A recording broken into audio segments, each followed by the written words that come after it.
Hey guys, Comic Boom here to do something I've not done in a very long time, and that is I'm actually going to be reviewing a Marvel comic book. I stopped reading Marvel, all things Marvel, I think almost 2 years ago, for a whole slew of different reasons. It was just, it just became a little bit too much. And in fairness to Marvel, I know that they just like DC, they got their share of maybe quality control issues, but they've got some great good comic books too. And I know that we all have our opinions on that, and certainly I'm more opinionated on DC because with Jace, we review a lot of DC comics, but I'm coming back for Ultimate Spider-Man because I really enjoyed this issue and I just wanted to review it. And I think I might be reviewing every issue. And frankly, I enjoyed Ultimate Spider-Man enough, and my journey to come back to Marvel is always funny because over the years, just by way of my background, I'm a longtime comic book collector. I've been reading now for I'm an old guy, so I've been reading. I think I'll be hitting 44 years of comic book reading. I've been collecting comics a long time. It just really it shows my age, and it's always funny because despite the length of time that I've read comic books, it amazes me how bad my memory is sometimes, and other times it'll amaze myself in terms of what I remember. But the funny thing is that I've never really been into Marvel. The fact is that I have probably forgotten more about Marvel stories than a lot of Marvel collectors remember, simply because I've been collecting for so long. So I have read a lot of Marvel. I have. I don't. I don't it's not my cup of tea, and so I sort of like put it out of my mind. But Spider-Man I read a lot of, and but I did stop during Nick Spencer's run just because I got a little tired of it, and I'm not a fan of. I was never a fan of the teenagers Peter Parker. Back in the 80s and 90s, Peter Parker was older than a teenager. He was written to be older, and then all of a sudden, somewhere along the line, Marvel in the comic books, probably because of the success of the original Ultimate Spider-Man under Brian Bendis, they devolved him. They made him younger again, even in the mainstream Marvel universe. Peter Parker, they made him kind of young again, but then they didn't, and then he's kind of a hybrid. He's kind of older. He always seemed to be under older when he needed to be for a Mary Jane or some other for a more of an adult story, and then they'd make him younger when they needed him younger when he was hanging out with Johnny Storm or something, and it just seemed to be a mess. And in any event, I'm back because of Ultimate Spider-Man, and we got an older Peter Parker, and he's married, and he's Mary Jane, and he's got two kids, and because I'm an older guy, I'm an older reader. I have a daughter, I have a wife, and I like an older Peter Parker. I love the idea of he's like 35 years old in this story, and he has kids. This is my cup of tea. Also, I'm still going through PTSD. I'm in therapy for over how DC completely messed up the aging up John Kent thing. So they really blew that. They aged him up, and now they made him, now he's John Kent is a teenager now. I'm not interested in that at all.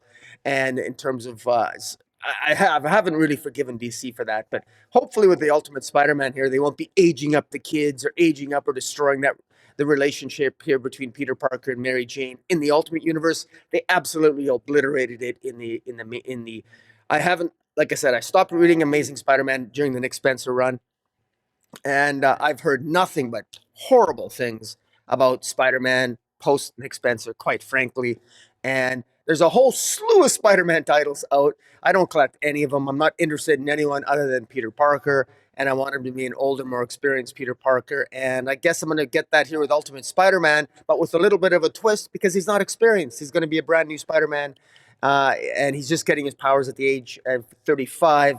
Hence, whilst he is getting his powers at the age of 35 whilst being married to Mary Jane and having two children. Now, uh, let's get into the story here. First, I want to give a shout out to the creative team.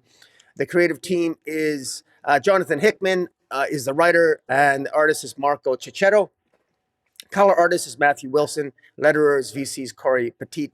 Cover artists Marco Pacino and Matthew Wilson. There's a whole slew of variant cover artists. I'm not going to mention them all. But there's anywhere from Mark Bagley and Edgar Delgado all the way to Elizabeth Torque, and a whole slew in between from Ryan Stegman, Tony Daniel, Marte Gracia, and Matthew Wilson, et cetera, Sabine Rich, J. Scott Campbell, et cetera, et cetera, et cetera.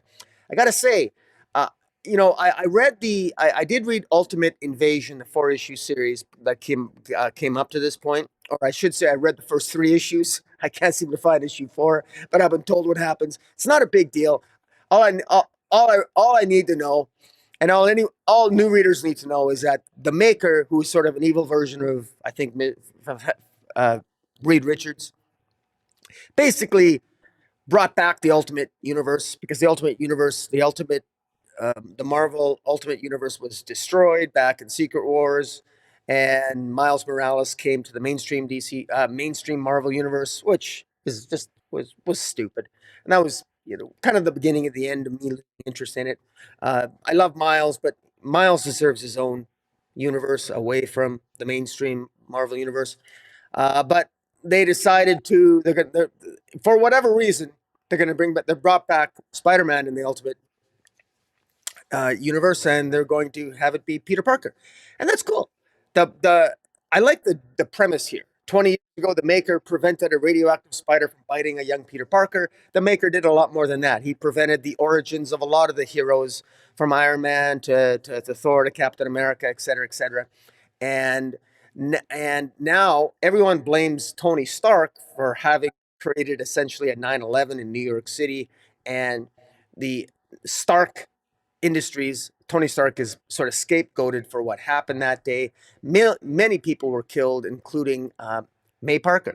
So what I find interesting about this, what I find interesting about Ultimate Spider-Man is, even someone like myself who hasn't read Spider-Man for, I guess, what, 5 years. I, I and when I say I haven't read Spider-Man for 5 years, I haven't read Spider-Man for 5 years, but I have, through osmosis, heard and the controversies, and I've heard about various storylines since then, because I'm not deaf, blind, and dumb. I can hear, the cries of Marvel zombies pissed off the way Marvel has handled Spider-Man. Finally, we're getting some positive buzz, so here I am.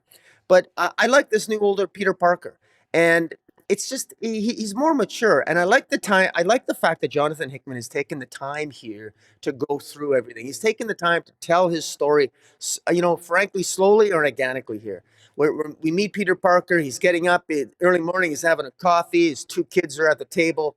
Mary Jane, looking gorgeous, hot looking MILF. Hey, you know, she's there, and something's on Peter's mind, and it's revealed that this particular day, it's a memorial to commemorate the people that were lost at the Stark Tower attack, which is ultimately how the Ultimate Invasion, I understand, resolved.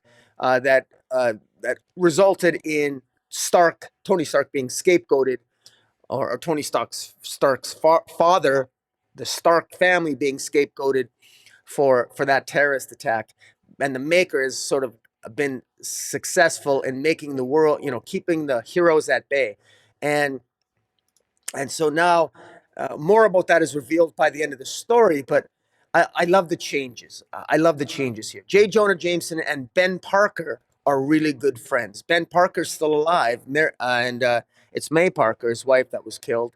And Ben Parker's still alive, and they both work. He is managing editor at the Daily Bugle, and J. Jonah Jameson also works at the Bugle, and they're really good friends. The dialogue here that Jonathan Hickman utilizes is just fantastic. This feels so natural. You really feel like these people know each other, and of course they do. And uh, Jonathan Hickman plays it very. He doesn't insult the reader, and he doesn't have to, because we know these characters.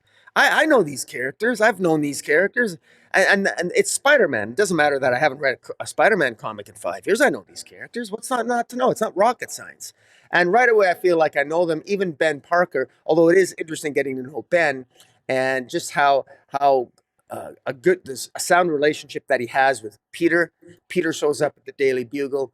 Uh, Jameson is there, and even J. Jonah Jameson has a really good relationship with Peter Parker. So that's one of the things that immediately stands out.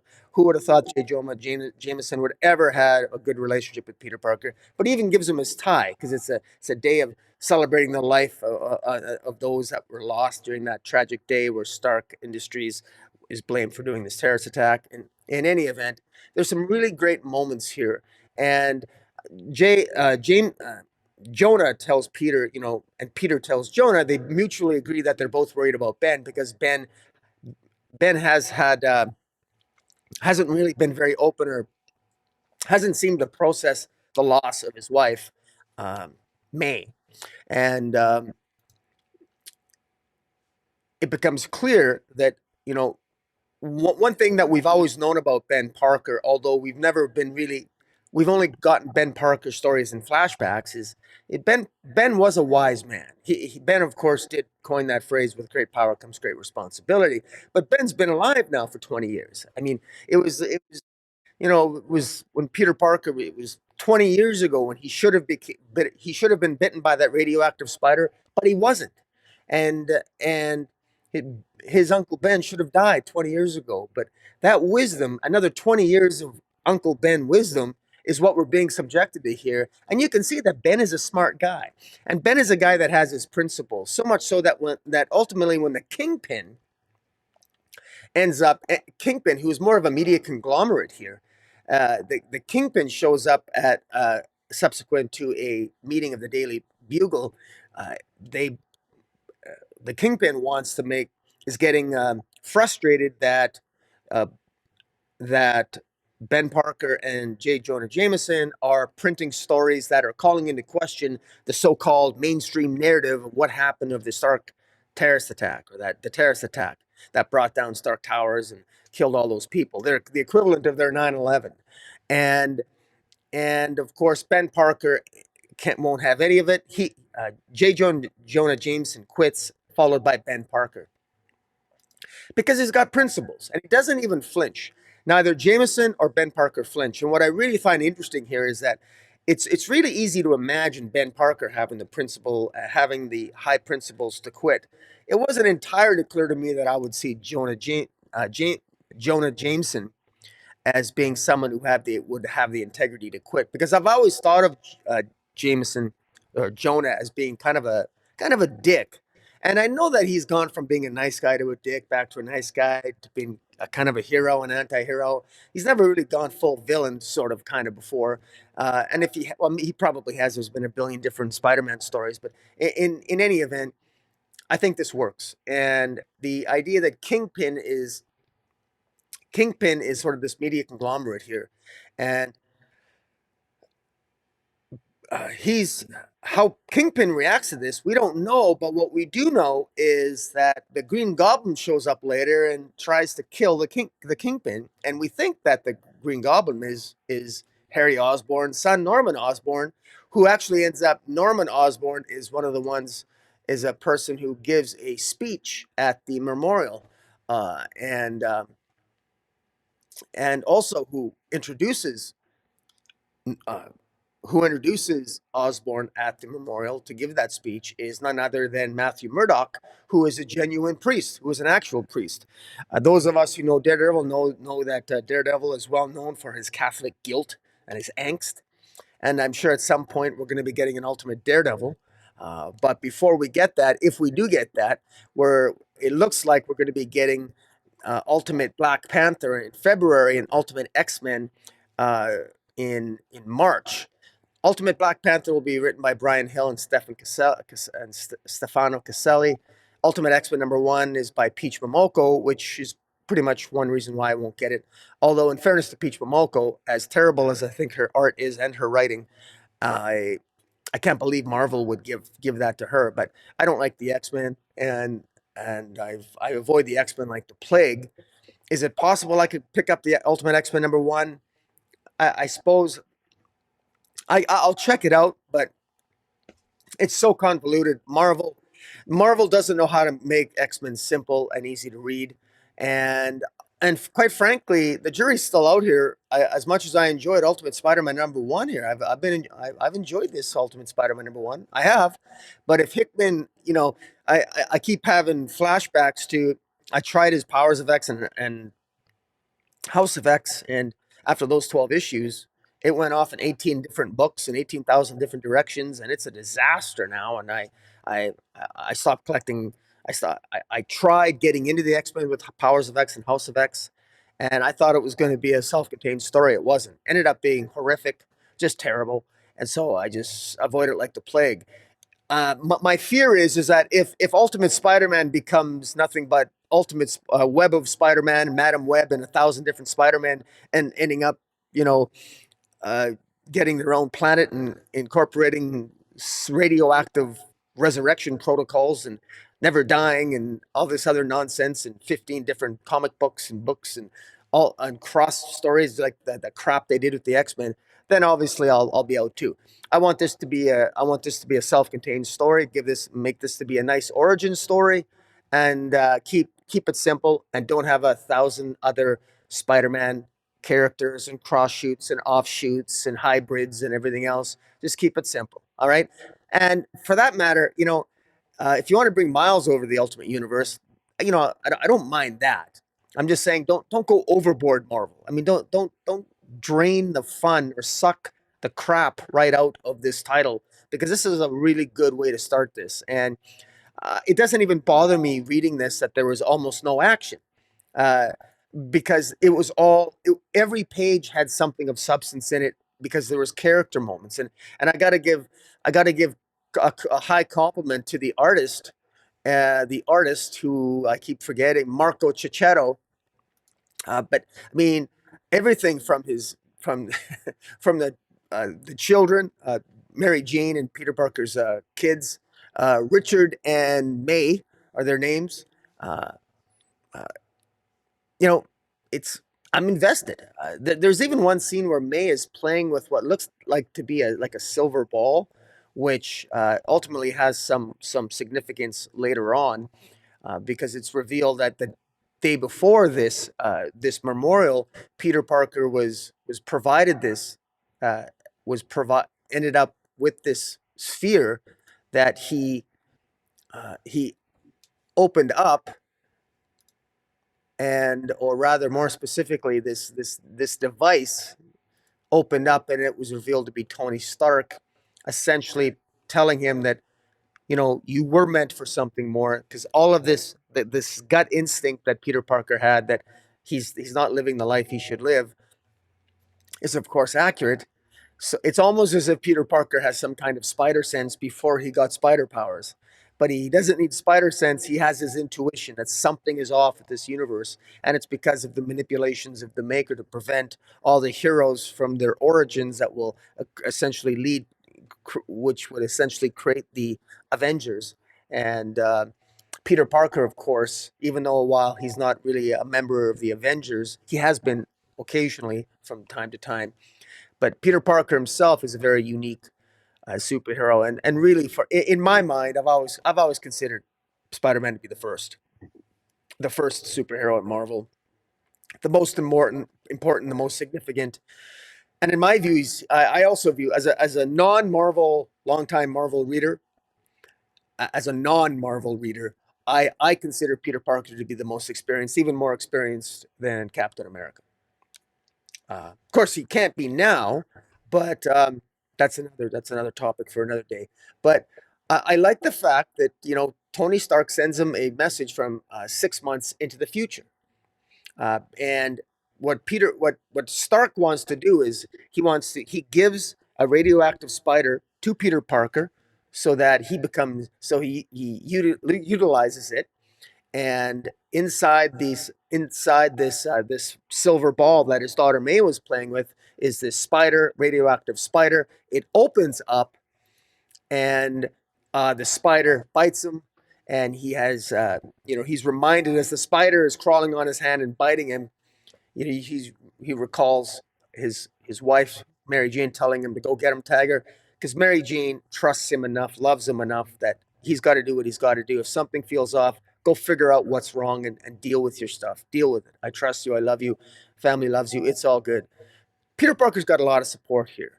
And even Ben Parker tells him, you got to wake up. If you think that you're living a dream, wake up and get it done. Peter Parker respects his uncle tremendously, because he How could he, after all these years, just up and quit his job? Well, he can because he does what he feels is right, and he knows he's always going to be okay, and he knows what's most important, and he hasn't forgotten those lessons just because May died, and really great. And the transitions here, and the final page showing the image of Spider-Man sort of looking down, uh, looking down on the city. It's really good. So this is definitely a great way to whet the appetite moving forward, and really curious to see. I mean, it only makes sense that Spider-Man is really the opening heroic gambit at play here, because everything seems to revolve around Spider-Man, at least symbolically. And so I think Marvel made the right shot here by after Ultimate Invasion opening up with a new approach to Spider-Man, and it isn't really necessarily new, but if Marvel's been paying attention to the cultural comic book zeitgeist that's been going around for the last 2 years, the we want there's a huge contingent that love the Mary Jane Peter Parker relationship. They're squandering it, and they're doing a terrible job in their mainstream AMA Amazing Spider-Man comics, from what I hear. And so this is probably just heightens the fact that people now we're now finally getting. I have a reason to come back and collect Spider-Man, because I look at this, and I look at this Ultimate Spider-Man, and to me this is simplified. There's a simplicity to this. It's just, my God, he's got a family. He's an older guy, 35 years old. He gets to learn to be Spider-Man all over again. He'll make mistakes. It's the hero's journey, but for an older Spider-Man who's who's going to be making some mistakes, and that's good. And just in the context of a scenario that I can relate to, I like this. This is actually something that appeals to me, and I think appeals to a lot of people. So I'm invested in this, and we'll see. I got no problem if Ultimate Black Panther that's going to be coming out in February is any good. Hey, all the power to you. I'll pick it up. If I'll even become a Peach Momoka fan. If Peach Momoka can get me interested in X-Men in March, I'm good for her. I really doubt it, but I will happily eat my words, and I hope I do, because I remember back in the 2000s. I collected the Ultimate Spider-Man under Bendis. I thought that was fantastic. I only started. I was late to the ball game. I started collecting Ultimate Spider-Man, the original run, at issue 4, and um, and then it was impossible to get the early issues because they were so expensive even back then. But in any event, I got the whole run of Ultimate Spider-Man eventually, and Ultimate Spider-Man eventually, and I got the first few years of the after the death of Ultimate Spider-Man, even Miles Morales, I got a whole slew of them too, because just from that, the story being fresh and new again, this feels fresh and new again, and this is what Marvel has desperately needed. And now I bought my first Marvel comic book in years. I've read some digitally, right? But my first physical copy of Ultimate of a Marvel comic that I'm actually physically holding in my hands. Wow. And happy holidays and the Parkers. I love this cover because it's them as a family. I don't I don't like variant covers, generally speaking, but this one I usually just like one cover. But that's me, old school. But every now and then, when it's characters that I love like this, and the funny thing is, these are obviously technically new characters because it's a brand new Ultimate Spider-Man. I like this, and I remember being very upset when the Ultimate Spider-Man, when Bendis killed off Peter Parker in the Ultimate Universe. I remember getting very upset about it. I also remember loving Miles Morales. He was such an easy character to love, and who doesn't love Miles Morales? He's awesome, and so I love Miles Morales, and so that was a huge consolation prize, and I thank God we got Miles Morales.